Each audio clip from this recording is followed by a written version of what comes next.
including chief of quality and as well as the chief of trauma anesthesia at Hartford Hospital, which is a level 1 trauma center and transplant center. I do have some disclosures, nothing financial, but I'm an intermittent employee of the U.S. federal government. So I have to say that all opinions are my own and nothing should be construed as official U.S. policy.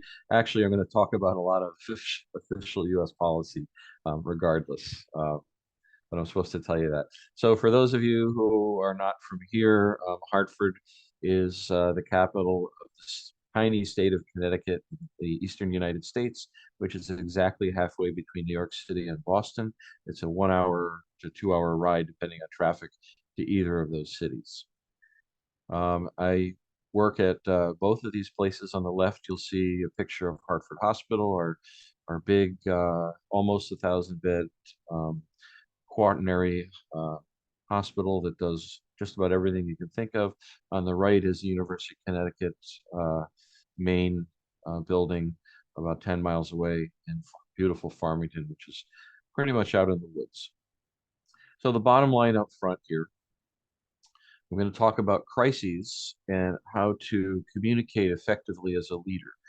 I'm going to give you some take-home websites and tools that you can use immediately to help educate and prepare yourself when you're in a position of being a leader. So all physicians are leaders, many nurses are leaders, and certainly many people in public health are leaders. Oh, I forgot to thank Morgan and thank Andrew Lavelle from WADEM. And I know there's a lot of others behind the scenes that I don't know, but I want to thank everybody for getting this going today. So there are lots of kinds of crises. There's reputational, whether there's some sort of illegal or immoral activity happening in your organization. Maybe there's an accident or bad outcome. Maybe we cut the wrong leg off a patient by accident or did the wrong operation on the wrong patient. It could be a cyber attack or a violation of privacy laws in your country. In the United States, they're called HIPAA.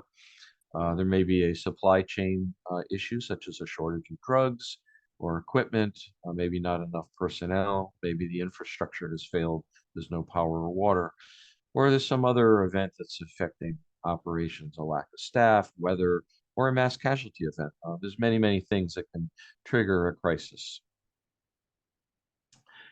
Fortunately for us, the U.S. Centers for Disease Control, the CDC, has put together a very nice crisis manual, which is online and free. You can download this. So if you have a cell phone with a camera or a regular camera, please take a photograph of this page. This website is the main thing that you need to know. And you can pretty much log off now after having that. You'll be ready to go from everything that they've got. But if you'd like to hear about what I think are the most important parts, please stay tuned. I can go back to this later if you would like. So as part of this free ebook that they've put online, they have a whole series of crisis and emergency risk communications tools. And this is a screenshot of the main page, all the different tools that they present you with, and I'll run through some of the main tools that I think are useful. So one of the nice little things is they have this set of wallet cards that you can print on your own, put in your wallet, and pull it out to get just-in-time prompting if you really need it. They've come up with a paradigm called the CERC rhythm, the Crisis Emergency Response Communications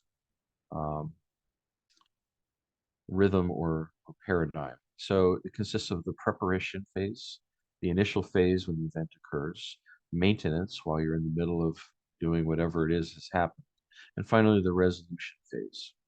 And they drill down into each of these phases, give you advice, and have specific tools for each of those phases. So the first thing to know is they have 6 principles that are very important. Number 1 is to be first. The first person who can get the message out is most likely the one that can control the narrative and gain the most amount of credibility to the public and other stakeholders. You need to be right. You need to be able to give correct information. not mislead people, not make things up, because you want to be credible. That's number three. Credibility, it involves being correct, and it also involves honesty and truthfulness and the perception of that. Number four is to express empathy. Crises create harm and there's suffering, and you should acknowledge that as a leader, specifically in words. Address what people are feeling and the challenges they face, and try to build some trust and rapport. Promote action. When you're speaking to folks, you need to give them some sort of something meaningful to do so that can calm their anxiety, help restore order, and promote a sense of control. And then finally, be respectful. Respectful communication is particularly important when people feel vulnerable. Respectful communication promotes cooperation and rapport. So these are the principles that permeate everything else we're going to talk about today. I decided to try artificial intelligence, Chat GPT, to see what it could do for me. So I asked it to give me some examples of bad communications from historical events. So the first one it came up with was Chernobyl in 1986. The initial response to Chernobyl disaster in the then Soviet Union was characterized by a lack of transparency, a lack of accurate information. The authorities downplayed the severity of the incident. It resulted in delayed evacuations, inadequate protection for affected individuals, and serious spread of radioactivity and injury and death to a fair number of people. Hurricane Katrina in the U.S. in 2005. The the U.S. federal government was criticized for its slow and ineffective communications. There were instances of conflicting information, inadequate coordination, a lack of empathy towards the affected individuals. This led to confusion and delays in providing necessary assistance, a lot of anger towards the federal government. The federal government had a paradigm that required local and regional response first before they became involved, but they didn't communicate that. So not only did the local and state governments not understand that's the way it was supposed to work, the public did not as well. And it caused a lot of bad feelings and an inadequate response. 3 Mile Island accident was another nuclear accident in 1979 in the United States. Communications was marked by contradictory statements, vague information, a failure to provide timely updates to the public, and this resulted in a lot of anxiety and loss of trust for the authorities. We're hoping that by using the principles that we talk about today, those of us that have future events will be able to do a better job at communication as leaders. So I decided to ask ChatGPT to give me an example of poor communication by an autocrat, someone who's a dictator who will remain nameless because I don't want to be pushed off of buildings or thrown out windows. And ChatGPT, unfortunately, is very, very ethical and refused to do it until I argued with it for a while to explain that I'm a professor, I'm teaching a course, and I need an example of a bad example to be able to teach people what not to do. It finally gave in, and this is what I have. Ladies and gentlemen, there's a crisis at hand, but I assure you everything's under control. Our response is strong. We have it all figured out. The situation is not as bad as some may claim. Trust in our leadership and do not pay attention to any rumors or alternative information. We have the best team working on this, and we will overcome the challenges effortlessly. Stay calm and continue with your regular activities. No need to worry. Of course, what do you think is going to happen? Nobody's going to believe this. Everyone's going to worry. When you craft a message, the first thing you want to do is you want to figure out who are the stakeholders. Who are you communicating with? There'll be a whole series of different kinds of stakeholders. Some will be advocates for you, who will align with you, and will help spread your message. Some of them will be very ambivalent, won't care one way or another. And there's some who will be adversaries, won't support what you're saying, and may actively work against you. As you craft your message, you need to think about what the objectives are to cover these three broad groups of stakeholders to try to make sure that you can manage them as well as possible. So here's a audience participation example. I know it's a little tough, not in person, to prepare, but imagine you're the chief executive officer of a hospital. Think about who the stakeholders are, and Just as a side humor, there's a little cartoon here, and it says, "No, the patient didn't make her sick. This is a nurse vomiting in the toilet.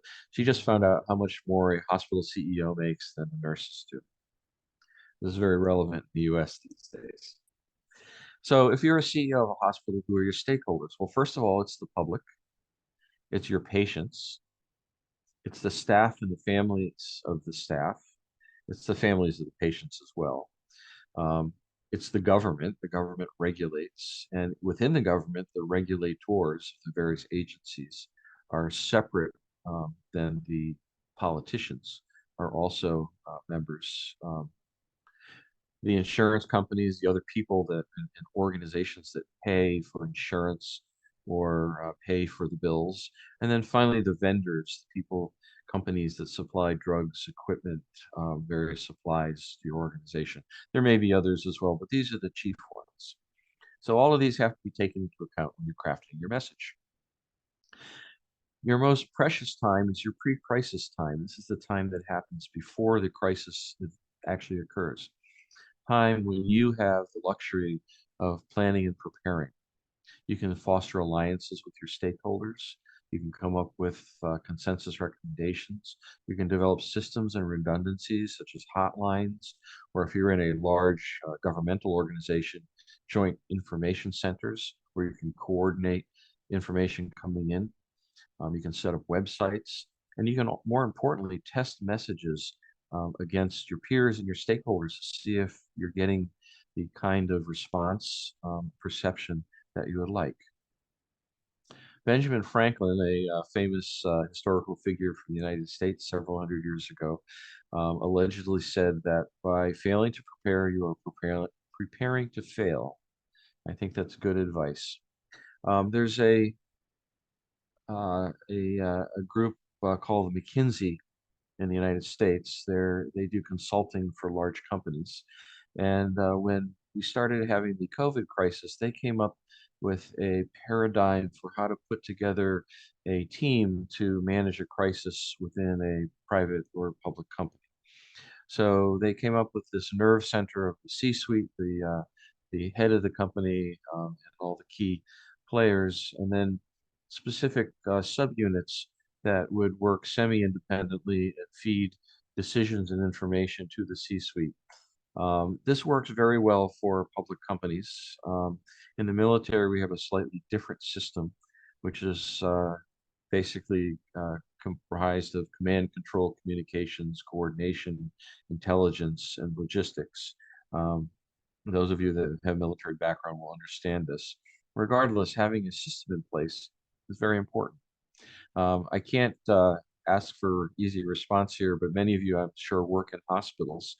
And in the US, you'll know that there's a system called the Hospital Incident Command System, something that hopefully some of you have had some training in. And within this system, we actually do something called a threat or a hazard vulnerability analysis, or a threat matrix, where we list on the y-axis different kinds of potential threats that can occur: mass casualties, terrorism, CBRNE kinds of events, maybe an infant abduction, maybe a VIP situation. It's a big problem if the president of your country comes to visit your institution. There's security involved. There's a threat of some sort of violent activity against that individual. There may be civil disturbances. You may have a labor action. There may be some kind of criminal event that's occurred. This list goes on quite long. And on the y-axis, we put down the probability, types of predicted impact. And ultimately, we come up with a risk based on the probability of occurrence and the severity of the impact. We then use this risk map to determine what things we should prioritize when we're planning. Well, you can also prioritize your messaging for each of these events. So the CDC has this immediate response checklist you can pull out when something actually occurs or during your practice periods. Item number one is to verify the situation, determine the magnitude of the event as quickly as possible, get the facts, and basically you're going to do the who, what, where, when, why, and how. You're going to conduct some notifications to the appropriate people, whether it's the elected officials, your various agencies, the public. Assess the level of the crisis, um, organize assignments for various parts of your organization, prepare the information, obtain approvals if necessary. If you're not at the pinnacle of your organization, you may need to get approval to say what you plan to say, and then ultimately release that information to the public. Most of the time, you're going to get up in front of a television camera or have a number of journalists in front of you who are going to have microphones and cameras asking questions and taking notes. So you want to make sure that you've released your information quickly. You want to make sure that you've given it to all the media at the same time, not played favorites. You want to make sure that you've sent information to the other stakeholders directly if possible. And you want to make sure that you use other routes, whether you have a 999 or 911 or 1-800 number or mailings or meetings or some other types of systems established that you've done as your best that you can get that information out quickly and accurately. And then you're going to monitor, maintain, and make adjustments over the life of the crisis. They also have this very nice emergency messaging sheet. At the top, you'll see that they have some check boxes on the audience, the relationship to the event, demographics you're speaking to, maybe the level of outrage that they may have over whatever has happened, the purpose of your message. Somebody's in the waiting room. Let's admit that individual. The method of delivery, and then what's the content of your message? So there's 6 basic components. Number 1, express a message of empathy. Clarify your facts: who, what, where, when, why, and how. Tell your audience what you don't know. Tell them what your process will be to get answers for what you don't know. And make a statement of commitment. What are you going to do? Finally, make some referrals to folks who may have expert opinion, whether it's a fire service, the security services, um, some specialized medical individuals who may be able to give more details. And then finally, have some updates on when you're going to give more information, when the next scheduled update will be, and be sure that you have positive action steps for the individuals who are receiving your message to do. Make sure you have an honest and open tone. Apply appropriate risk communications principles that we've talked about. Test your message for clarity amongst your colleagues. Use simple words, short sentences, not big medical complicated words that the public may not understand. So certainly avoid jargon and abbreviations that we commonly use in medicine. Talking about the patient with the AKA, who's now DNR after the CABG operation, is not very useful to the public in general. Avoid judgmental phrases. Avoid being humorous. It's not a time for humor. People are not in a humorous mood. It will be misinterpreted. And certainly avoid any kind of extreme speculation. You're going to have to anticipate that people are going to have a lot of questions and think about what some of those questions are. So the CDC very nicely has gamed this out for us. And you know these questions will always occur. They're going to ask, why did the event happen? What was the cause? When and where did it happen? And of course, who's to blame? They're going to ask if you accept responsibility. Has it ever happened before? Is the public safe? They may or not be. What are you doing to protect people? Is anyone hurt, sick, or dead? What are their names? What do you have to say to the victims? Is there danger now for the rest of us? Will there be an inconvenience to the public? What are you going to do about it? This is like being on the witness stand in a trial, or being grilled by detectives when you're under arrest. They're going to ask you who's in charge at your institution, or maybe at the scene if there's a specific event. Are the victims being helped? Did you see this coming? What can we expect right now, and what can we expect later on? And then finally, when will we find out more? You have to understand that there's going to be a lot of anger in many types of crises. Um, Typically, people get angry when they've been hurt or someone's been hurt. When people feel threatened by risks that are not of their own making. When people sense there's some fundamental belief of theirs that's being challenged. These all generate angry defensive responses. We need to take those into account and try to craft our message to respond to these things. There's some common mistakes that you don't want to make. Not being accessible. There's a tendency during a crisis to spend a lot of time in internal decision making. This may make your organization seem aloof or inaccessible. Providing information openly and maintaining avenues for communities to ask questions is very important. Clearly, having a lack of plain language confuses people. They don't understand the jargon during a high stress situation. This may make your messages more difficult to understand, cause frustration, and it may lead people to find other outlets for their information, which may be inaccurate. Lacking empathy is a big problem. We spend a lot of time as medical professionals trying to suppress our emotions, to act cool and calm in the face of horrific things that we see every day. And that allows us to keep a clear head and be practical. But when we're speaking to the public, we need to show that we actually understand the human level that they're experiencing. Failing to do that makes you look cold and uncaring, which displays an incorrect message. Being timely is very important. It's critical in a response, and you won't always be able to wait to get all the facts before you release information. But getting the information out as soon as possible is very important. Don't have a paternalistic attitude. That means behaving as if you and your organization know what's best for others. This may seem arrogant to the stakeholders who already feel powerless and may pit them against you unnecessarily. Um, Clearly, you want to give an opportunity for those that you're speaking to have some sort of input into the decision making as much as possible.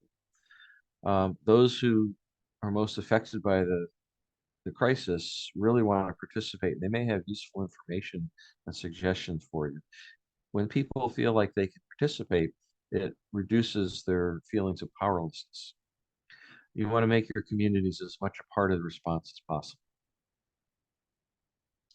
So I went back to GPT and came up with another example for another individual I'm not allowed to name. And any similarities to any living or dead political officials clearly coincidental. But this individual said, listen up, folks, we've got a tremendous disaster on our hands. Believe me, nobody knows disasters better than me. It's big, it's huge, it's a disaster like you've never seen before. But don't worry, I alone can fix it. I have all the answers, the best answers, and I'll be making tremendous decisions. Trust me, nobody knows better than me. We're going to be winning against this disaster, folks, and it's going to be fantastic. So how does that make you feel? Probably about as bad as the dictator that I said earlier. So then I asked for a cartoon character. You may know Jimmy Neutron. He's kind of this cool animated guy. So ChatGPT was less resistant to using an animated character because he doesn't actually exist. But he sounds a lot like the last guy. Hey everyone, Jimmy Neutron here. Some news you need to know. We've got a major crisis on our hands, but fear not, because my brain blast is ready to save the day. The situation is like nothing we've ever faced before, but with a little bit of science and a whole lot of imagination, we'll conquer it together. Gather your gadgets, put on your thinking caps, and let's blast off into action. Remember, teamwork and a big brain are the keys to solving any problem. Get ready for an adventure, folks. So at least Jimmy Neutron is trying to get the audience to participate, and that's a good thing. But he still has some work to do. So I was able to get some well crafted messages that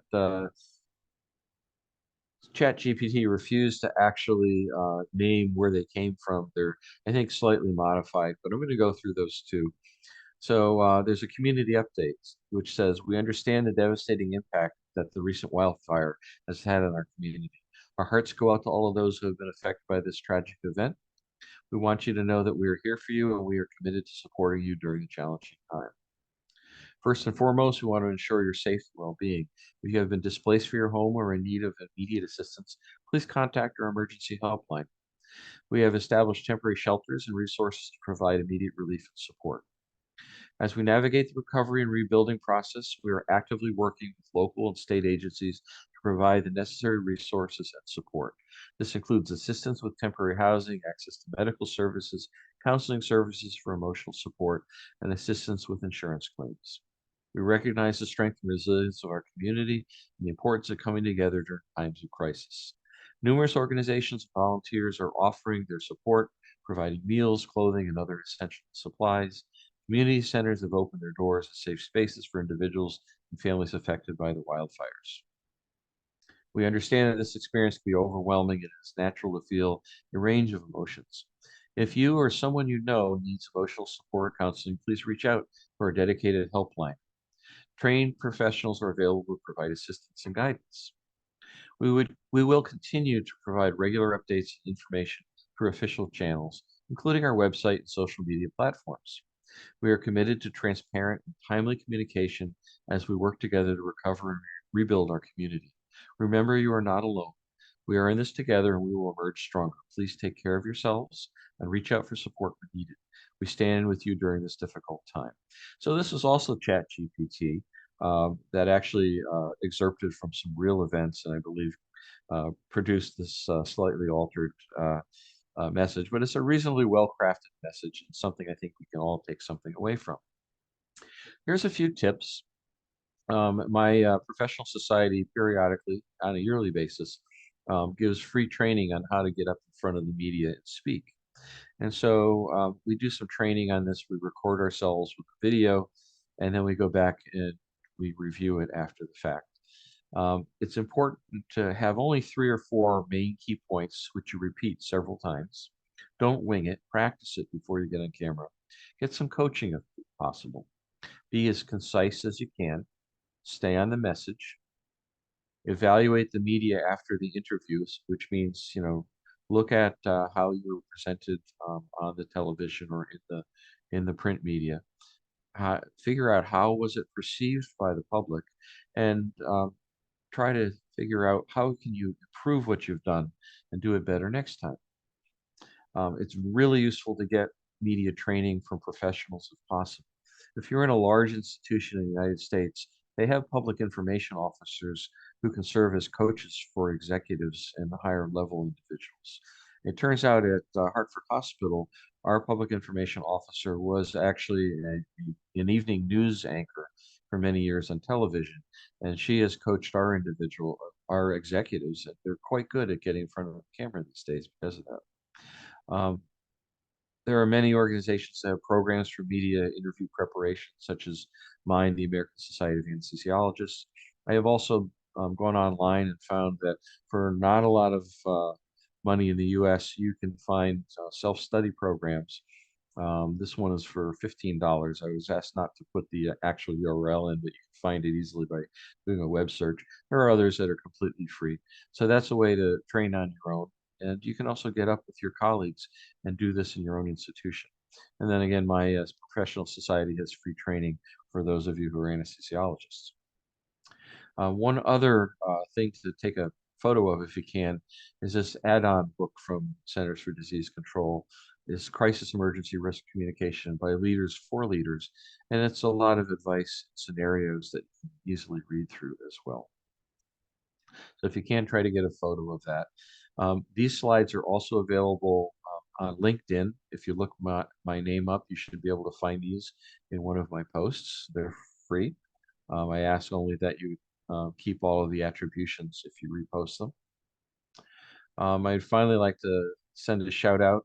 The World Association for Disaster and Emergency Medicine will be having our 2025 meeting in Tokyo, Japan. It's going to be a fabulous meeting. We just finished the Killarney, Ireland meeting this year, which was also lots of fun and great educational experience. I encourage students, residents, early stage physicians, senior physicians, nurses, pharmacists, any healthcare professional, executives, healthcare executives, public health officials, Anyone related who has interest in public health, disaster medicine, emergency medicine, submit an abstract, come to the meeting. The networking is phenomenal.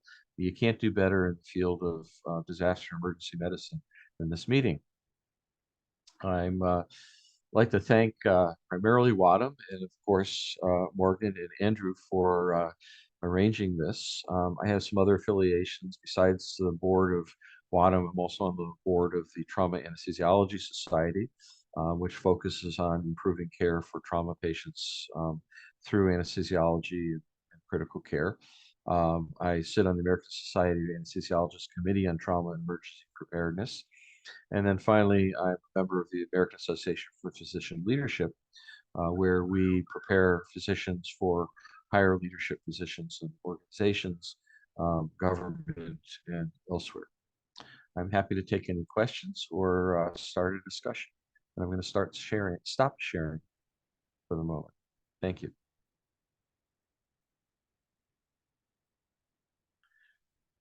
Morgan, can you unmute? There you go. Yes, thank you so much for all that information. I do have a question. In your opinion, have there been like any recent examples of like good crisis communication, like throughout the pandemic or any of the other natural disasters that have been occurring in the last several years? Let me address the COVID issue.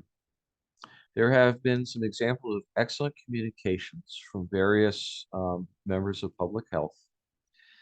Unfortunately, our political leaders and other members of not public health per se, but other prominent leaders in medicine and outside of medicine had exact opposite messages quite frequently. So the public heard mixed messages and that didn't know who to believe and rapidly grew to distrust anything that the government said. And I'll give you a particular example of something that the US government did exceedingly well. They fast-tracked emergency development of COVID vaccine, primarily for the US, but it was shared worldwide. They produced it in record time. They demonstrated that it was reasonably safe considering it was an emergency, and you have to always do a risk-benefit analysis and determine whether you would have more benefit than risk. And they got it out there in lightning time. Normally it takes 10, 20 years to get a vaccine out.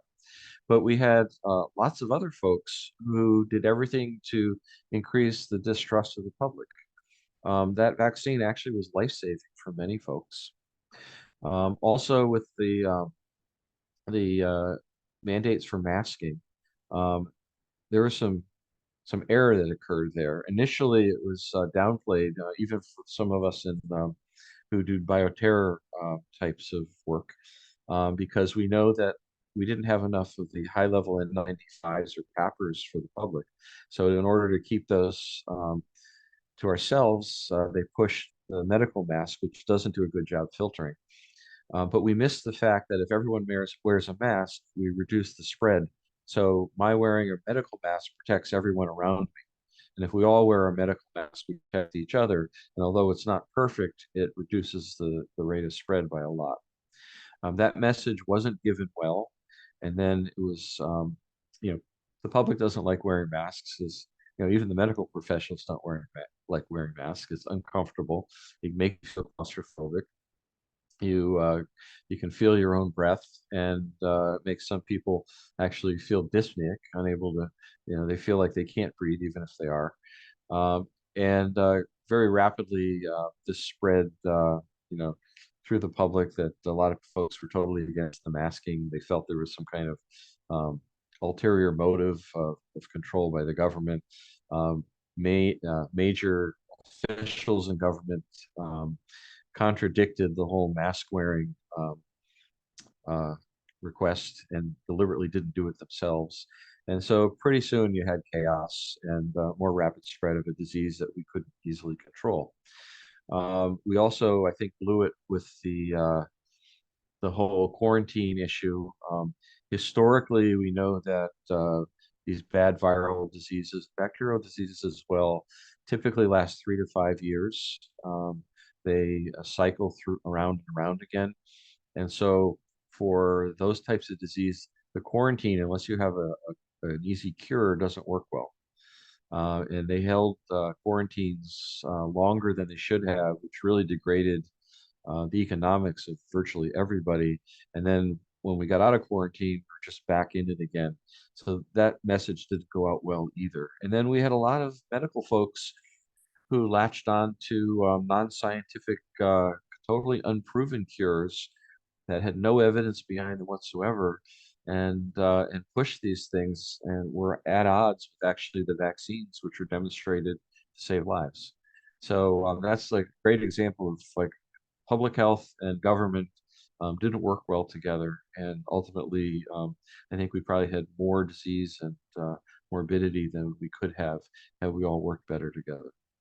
But the public, to their credit, actually had some major um, questions about some of the decrees that went out.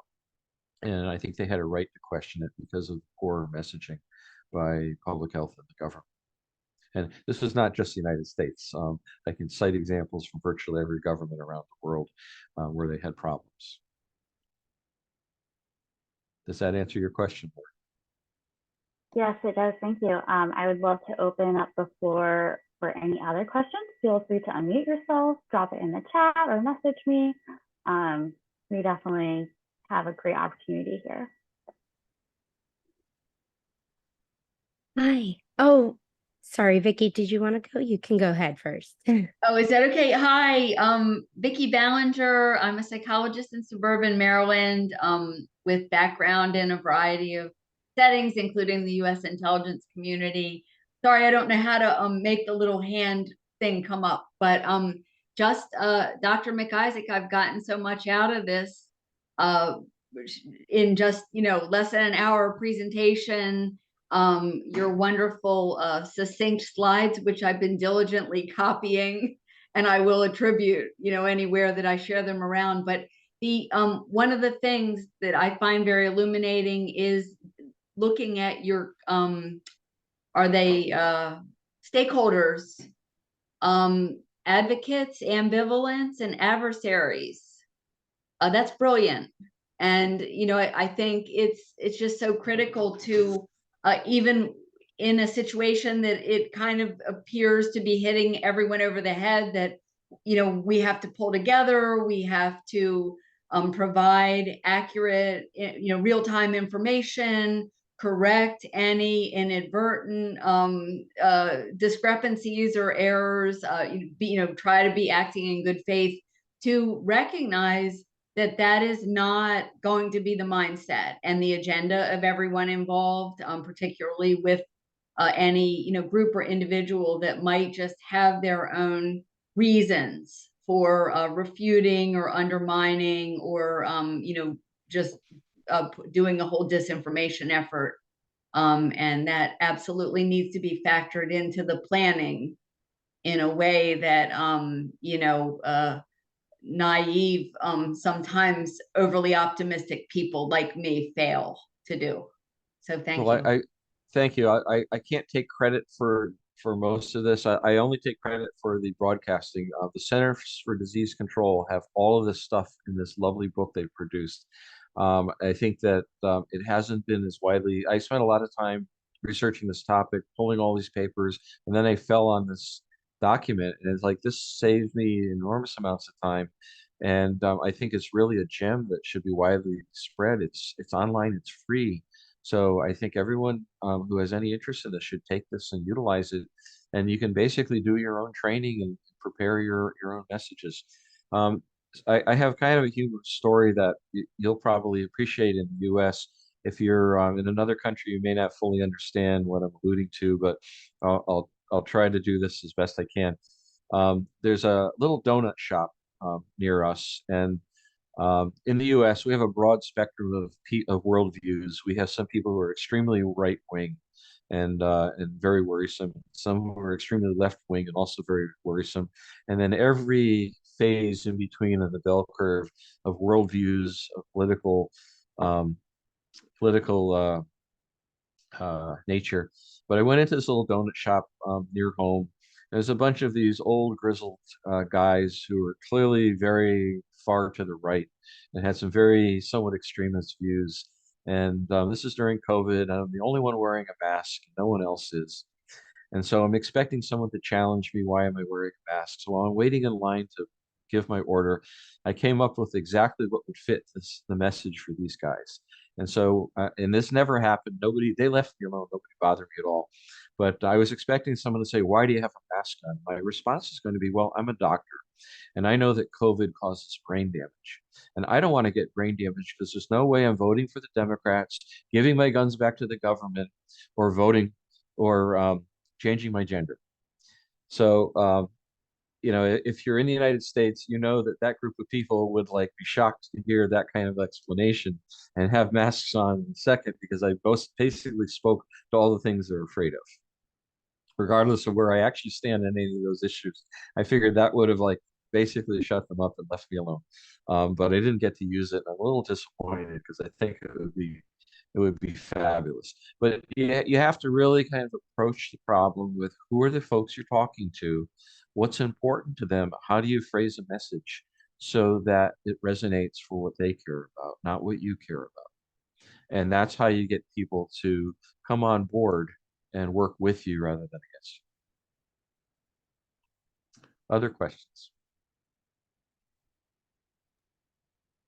Yes. Hi, Dr. McIsaac. My name is Kate Triell. I'm currently at NYU pursuing my master's in public health. And I also work for the Red Cross in the disaster cycle services. But I was wondering, especially in light of the social crisis along um, that came adjacent to the COVID crisis, did you notice any evolution of communication methods that would be more geared toward our minorities in the US? I know that there's a lot of distrust with certain minorities in the medical and scientific community.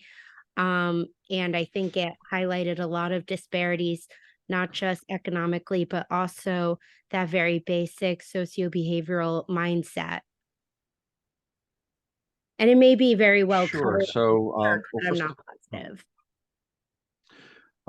well, I think that you have to remember that almost every place in the world has majorities and minorities, populations that are not homogeneous. Um, in the U.S., and so the U.S. is no different than anywhere else. One of the principles of communicating is when you have a group that maybe have a different worldview or mindset, or see themselves as different than maybe the majority of the population, is to try to join forces with a leader or someone who's respected within that group, whether it's a member of their clergy or a prominent politician who has a connection, um, uh, hopefully a member, and is therefore trusted, and get them to deliver the message or to echo the message, and to demonstrate that they trust in your message. But that often is very successful in bringing that other population along. But again, you have to address the issues that they see as being their problem. And if they feel that they have different um, a different set of worries, you need to make sure that those worries are addressed in the message that goes out to that group. Specifically, can I give any examples? I know that the Black population in the United States, and it's not by any means totally homogeneous either, but in some specific areas, I know members of clergy who were well respected were actually used to help get the message out there. And there were some other channels that were that had to do with the cultures in those regions, that they found it was an easier way to co-opt those channels to get the message through, and it was better accepted when it went in that manner. Thank you very much. I would also like to add that um, I completely agree with that. And it kind of puts the local governments in a position where they need to work more on a micro level rather than a macro level. And so the efforts for that can be greater than what politicians or scientific authority figures on a federal level might or national level might see.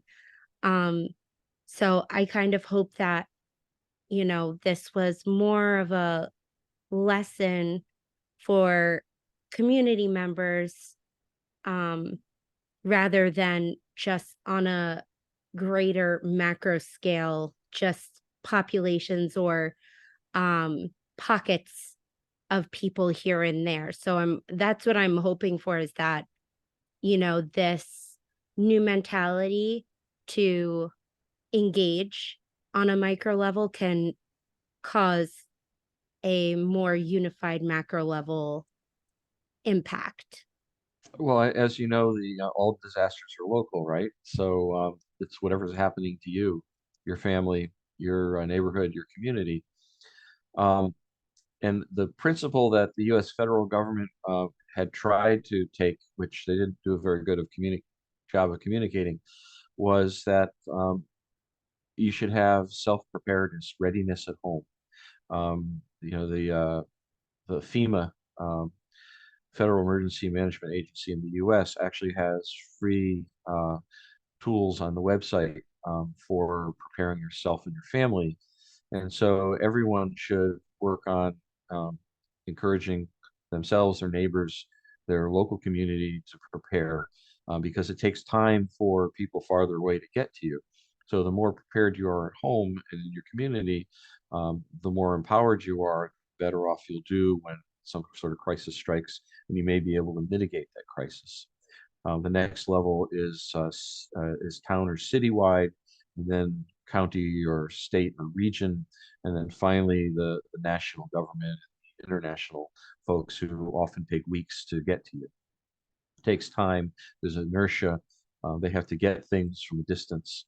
It may be difficult depending on the nature of the crisis to actually get there. So having self-sufficiency buys you time locally until you can get the outside help.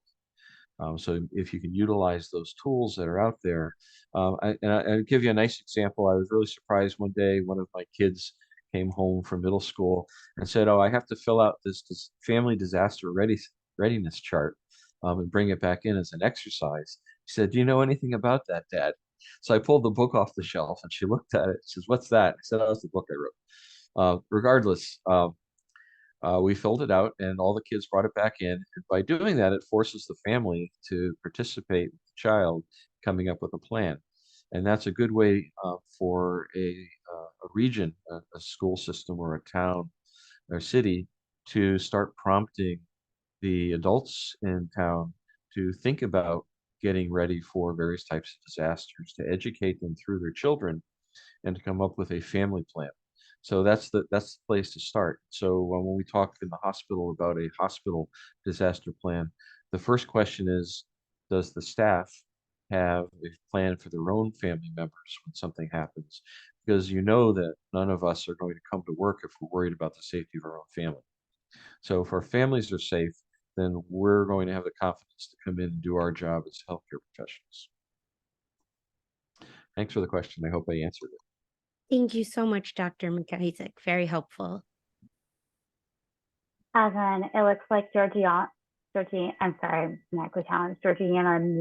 has a question with her family. Yes, thank you. So I'm a hospitalist in Massachusetts, and I remember during COVID, you know, when the CDC at the beginning was saying, you know, you don't need gowns to get into the rooms, but the nurses on the floors were seeing that in China, the nurses are actually gowned from head to toe. And also about the N95, you know, there was like a mistrust that they were not recommending it because there wasn't enough masks in the country. So I just want to hear your opinion about kind of like what are the lessons learned from this from this experience? And also, like, how do you balance between public health? Because sometimes you do have to make like rationalized decisions, because basically there weren't enough masks for everybody. That was true. And how do you like not lose trust of the public at the same time? There's a lot of lessons to be learned. Number one, every year or two or three, we would do a regional and a national exercise on response to a pandemic. And the public health officials would do all the things and they would have a nice plan. But what was lacking in the plan was the logistics part that would say, where do you get the equipment that you need? So PPE was one of the big parts of a biological event, such as we always expected it was going to be some sort of avian flu event, but regardless, having appropriate respiratory protection is one of the most important things. We all knew this. I remember doing some calculations on how much it would take for even one unit of our intensive care unit for a 3-week event. And that even thinking of planning for a 3-week event was misguided in retrospect. It was much, much longer. But even a 3-week event required an enormous amount of N95s, gowns, other kinds of masks, sterile gloves. And we realized very quickly that there's no way we had that access to that volume. And the institutions were not prepared to pay the millions of dollars that would be necessary to acquire that, just have it sitting in the stockpile somewhere. And this stuff also expires over time. And the institutions decided that, well, they would rely on the state to bring in their stockpile. Well, the state didn't actually have a stockpile, but they didn't tell us that. And the state assumed that the federal government would bring in a stockpile, but this federal government stockpile was only enough to take care of a small part of a small city, not really the magnitude of what we were presented with. The second part of the problem was that we didn't know anything about this disease and how it spread. We didn't know about how efficient it was, and we assumed it was not a disease that spread like measles through aerosol. We were completely wrong about that. It absolutely did spread through aerosol. We also assumed that contact precautions were critical because many diseases, like influenza, common colds, other kinds of things spread through contact and mouth to hand, or hand to mouth, sorry, spread. So that's why, when we bought our food, we wiped it down with bleach or something on the outside of the container to make sure we killed whatever was on it. It turns out that was totally unnecessary. Being someone who's trained pretty heavily in bioterrorism, CBRN, I had amazing distrust for the N95 because we know these things leak, and the 95 means that 5% of whatever's in the air gets inhaled. It makes it through. So that didn't give me a lot of confidence. And if we had some other agents, probably most of us would be dead by now. We were lucky that the N95 actually worked really well if it was used properly for this disease. The medical mask worked okay if everybody wears it because it cut down the spread from the individuals infected, and it moderately caused some filtration and reduction in your exposure rate. It wasn't ideal, but if everybody wore it, the rate of spread markedly dropped. The problem is people just can't do that on a regular basis for an extended period of time. And even those of us who spend every day in a mask couldn't wait to rip those N95s off the minute we got out of the hospital. We know the PAPRs work extremely well, powered air purifying respirators. They're roughly 1,000 times better than a N95. I may be slightly off with the numbers, but it has a protection factor of somewhere around 1,000 to 10,000, depending on what you use for filters. I want to say it's about 100 for an N95, but I'm not sure of my figures. I haven't looked at that in a long time. But regardless, it's a lot better. But those are very bulky. They're battery powered, and I actually had one battery fail while I was in the removal phase, and because I wasn't out of the hot zone yet, I became hypoxic and hypercarbic. I knew what was happening, but it was pretty distressing, and I hurried to make sure I was completely protected as I staggered out of the warm zone into the cold zone, and finally able to get my mask off. It was very distressing to have that happen. Those kinds of things work well, but they're expensive, they're bulky, they're hard to use, and you don't want to stay in them very long because you can't communicate. So I don't know if I really answered your question, but oh, and there was another part to it. When China had their event, they didn't tell anybody. They also were the prime manufacturer of N95s and PPE. They stopped exporting and didn't tell anyone for a while. So there was also an international shortage because the suppliers shut it down to keep it for themselves. So there are a lot of problems along the way. I can tell you that my main institution now has a very large stockpile in a warehouse of medical masks, N95s, gloves, and surgical gowns, as well as face shields, in preparation for the next event, Disease X, whatever it happens to be. I'm hoping it doesn't come for a long time. Thank you. Other questions?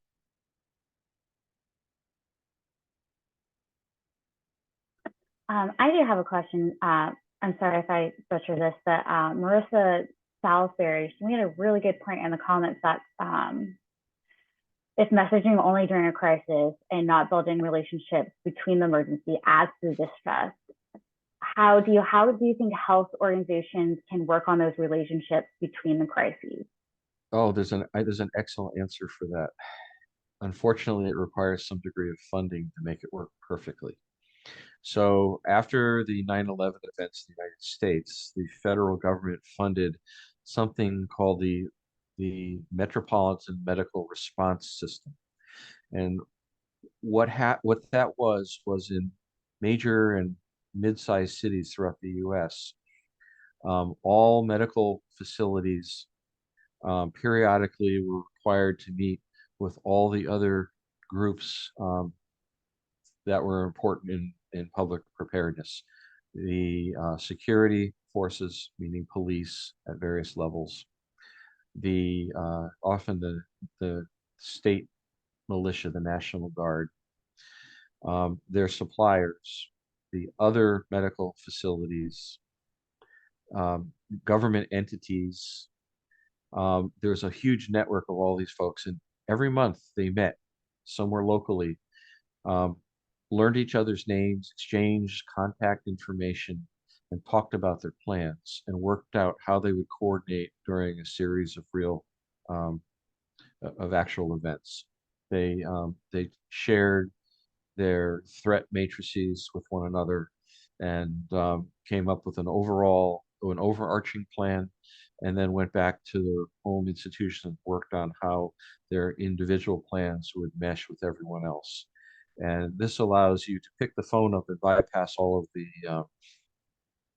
bureaucracy and get right to the person you need to talk to during an event or before an event. This system worked fabulously, but we didn't actually have any events, unfortunately. And because of that, the politicians decided to spend money elsewhere and defunded it. So this does not happen on such a grand scale. You can still try to have maybe a periodic meeting of these various organizations. It's extremely helpful. You have your fire preparedness guys, your ambulance EMS people show up, and everyone gets to talk about what their role is and how they can work to help one another. Your oxygen supplier, your IV fluid supplier, your pharmacy suppliers, everybody gets together and you figure out how you're all going to work together. And this includes the various governmental organizations that do the coordination as well. So this system exists. You can look it up and you can work it in your own neck of the woods, but it requires some degree of overarching either funding or permission to make this happen well. But it can be done at the lower levels as well. Excellent, thank you. So if any, we are over time. So if you have to leave, please don't feel pressured to stay. Dr. Isaac, do you have time for one more question? Absolutely. Georgiana, looks like you raised your hand again. Or Georgina, I'm so sorry. You're muted. No, sorry, that was from before. Thank you so much. No worries. Okay, thank you so much, everyone. This recording will be available on the website shortly. So please come and check that back. And if you have any questions, please don't hesitate to contact me or Dr. Isaac through the WADEM website. And Thank yeah, you. certainly feel free to contact me, email me, or look me up on LinkedIn. Thank you, everybody, for listening in. Best wishes. Thank you, Morgan. Bye. Have a great evening, everyone.